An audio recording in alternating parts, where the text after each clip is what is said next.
The Michigan Magazine Museum is located in the peaceful rolling hills of Oscoda County, about 2 miles south of Comins, Michigan, a peaceful, quiet community that stood here for decades. In its heyday, it was literally the end of the line for the railroad. The train stopped here and made its way back along its route. If you were on the train when you arrived in Cummins in the early part of the last century, more than likely this is where you wanted to be. It seemed to be a safe haven from the hustle and bustle of city life. With a few businesses here along with the local Mennonite church to the few hundred residents, it is and always will be home. It certainly is personified small-town living in Michigan. We at Michigan Magazine had picked the perfect neighbor. All seemed to be at peace in this little quiet corner of rural Michigan until that one fateful night, July 3rd, 1999. We at the Michigan Magazine Museum had left the building around 6:30 p.m., locking up for the day, still recovering from our first successful Expo Arts and Crafts show the week before, and we're excited about the future. We saw nothing unusual in the air, just another hot, humid day in Oscoda County, expecting to be back the next day to open the museum for the July 4th visitors and perhaps take in the annual Independence Day Parade in downtown Cummins. The next day was one of the most traumatic days we encountered. We had heard on the news that about 1 hour after we had left the museum, disaster struck in the form of an F2 tornado just down the road in downtown Cummins. We hurried to the scene to find nearly total ruin. Acquaintances, friends, some of them Michigan Magazine Museum volunteers, were still in a state of shock as they wandered through the streets of their leveled community. The post office, the town hall, homes, and other landmark buildings had been destroyed.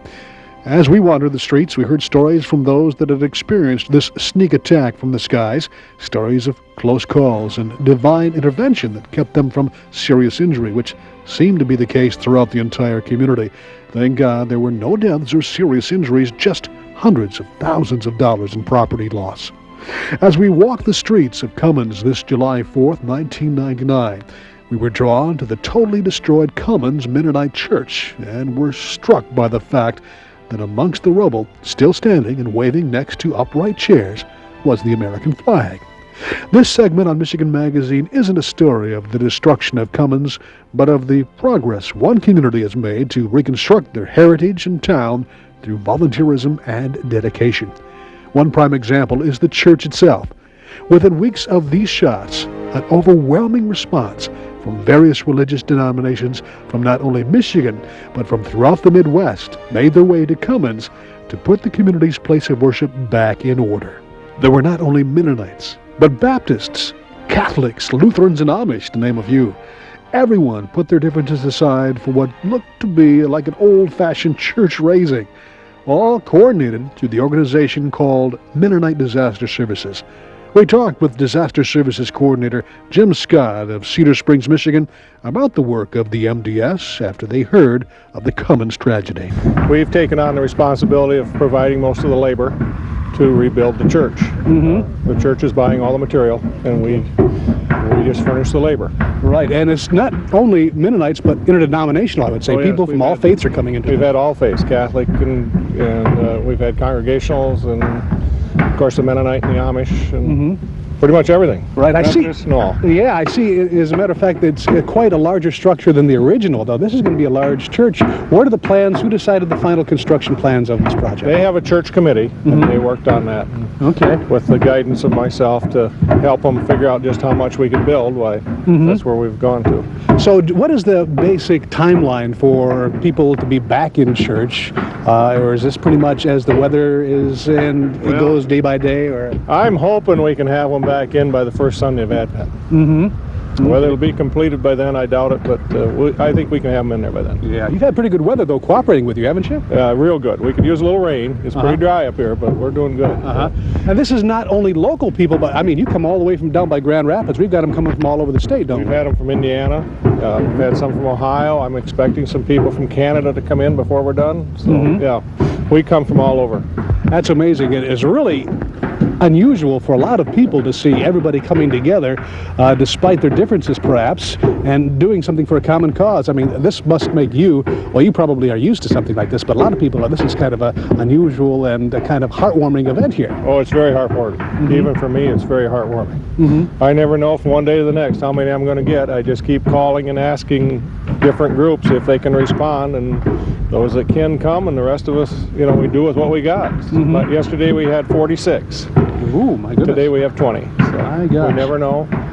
Of course, a lot of our people are farmers, a lot of the Amish especially. So crops are going in the barns now, and silos are being filled. So this hurts our response, but they still come. Quite a response for everything that they've got to be done in the normal progress of life. But the disaster service is something that's been established for things like this, and it's an organization that handles requests from all over, don't they? Yes, we have a contract with the federal government that we will respond to any national disaster to try to rebuild. And of course, our faith is that we help people. They have been overwhelmingly kind and outpouring of love. The people that have come and worked here day after day, giving up their own jobs, their own harvesting of their crops this time of year, and spending day after day here working for us. It's unbelievable that they can do this, that they would do this. And besides the local people coming in, we heard that they're coming from all over. All over, from Ohio, Indiana, Illinois, from Upper Peninsula, from all over Michigan, and local people. The Amish community has been just fantastic. Every day they're here working, and they work hard. Everybody's been really working hard, and it's an outpouring of love and kindness. I tell you, were you kind of taken back or surprised? Oh, I never realized that anything like this would happen. I've heard talk about it, but I always thought it was lip service. Now I'm seeing it coming to light, and it's unreal. You know, it kind of reminds me of the old days when you see these barn raisings and the church raisings back then, but we thought that was probably a thing of the past, but the heritage of that is being perpetuated through this, and it's just overwhelming. It's just overwhelming to see all these people all over the building doing different jobs at the same time. And that's going to make this church, I think, very special because of the people's involvement, and not a situation where you get a general contractor or subcontractor that you don't even know. This is more or less kind of a family coming together. Well, we couldn't have a church if it wasn't for the Mennonite Disaster Service. We don't have the funds to do that. We are in need of money as it is, but without them we couldn't have this building at all. There's no question about it. It wouldn't happen. It just wouldn't happen. It really restores a person's faith in the human character and the human... It certainly has restored mine. Yes. Well, Paul, thank you very much, and best of luck, and we'll see you in the pews when this church is fully constructed. Join us. Okay. Come join us. Thank you, Paul. Well, with the willingness and determination of the volunteers, the Comins Mennonite Church was resurrected from the rubble and again welcomes visitors and congregation members every week. The community of Cummins is still recovering from that fateful Independence Day weekend back in 1999. In one sense, it made the citizens closer, confident of the community's dedication to preserving this wonderful little slice of rural Michigan. Now more than ever, people of the area are pooling resources to not only build a better future, but determined to not forget the past. A booklet entitled Cummins Then and Now was produced, documenting the night and the day after, along with the thoughts of those that lived through the event. The book, by the way, is available at the Michigan Magazine Museum. Another project is underway that will help remember the early days of the community before the tornado. Some refer to them as the heydays. In the middle of the town sits the Caboose Museum, which marks the official end of the line, a project that again brought the community together to remember the Cummins heritage. The Caboose was one of the rare landmarks that the tornado of '99 sidestepped and left alone. The latest project is to develop the adjoining lots into a Cummins historical park.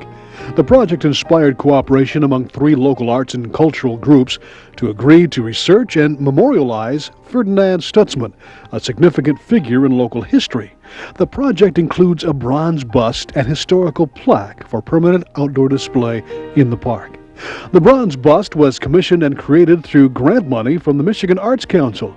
In a future edition of Michigan Magazine, we'll visit with the artist and sculptor Joe Donna, sculpting instructor at Kirtland Community College, and watch as he creates the likeness of Ferdinand into clay that would eventually become the finished bronze. We congratulate and salute the citizens of Oscoda County for their resilience in bringing the spirit back into their community. Comins, Michigan.